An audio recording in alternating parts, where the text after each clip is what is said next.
I'm Lance Nacio. I've been a commercial fisherman for 11 years.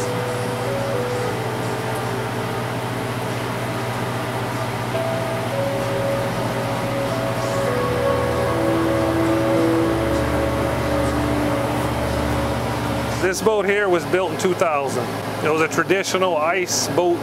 We stayed an ice boat up until 2 years ago, and we did this freezer, and I think it's probably one of the best investments I've ever made. If the fishing's not good, we just wait to where if you go out with ice, once you put the first shrimp on board, you start on a clock. And the traditional way they unloaded it, it heats up, and then they got to try and get it back cold again. And what we do is once we harvest it, we get it cold, and we keep it cold until it's frozen.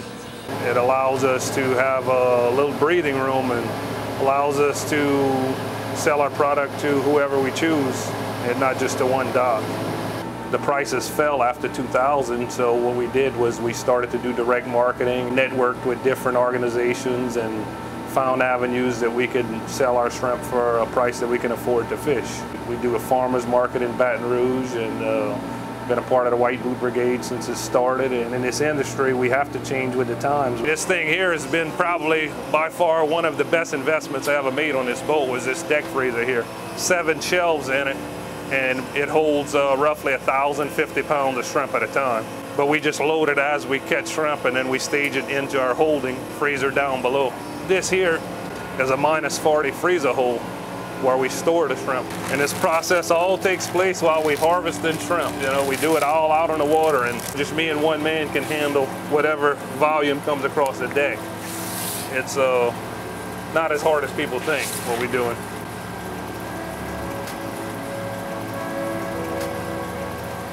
The lower the number, the bigger the shrimp it is.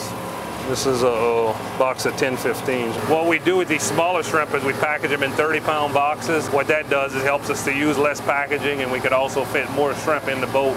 And it goes into a liner and into the box.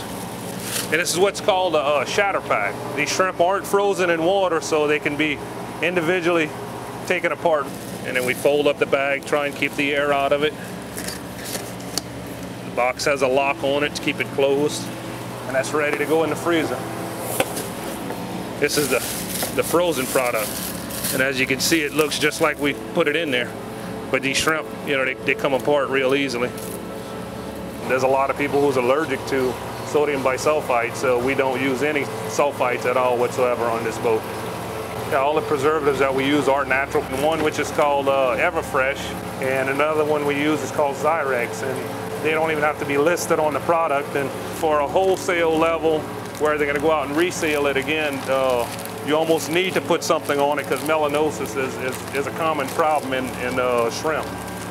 It's black spots. We need more fishermen doing what I do, to where we can create a pool of resources to go out there and market and sell the product, you know, on a higher level.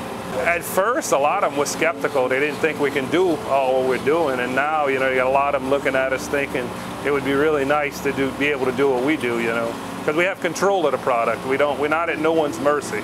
Right here we have an unloading dock that unloads oysters, and it's pretty damaged, but behind it is an ice house. And you know, when these ice houses shut down, they're less likely to rebuild because there's not the money in the industry there once was.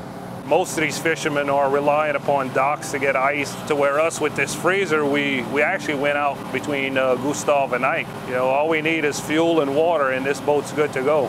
You know, what we're doing here is we're thinking outside the box, and we're using new technologies, and you know, we're just making the changes that it takes to stay in business.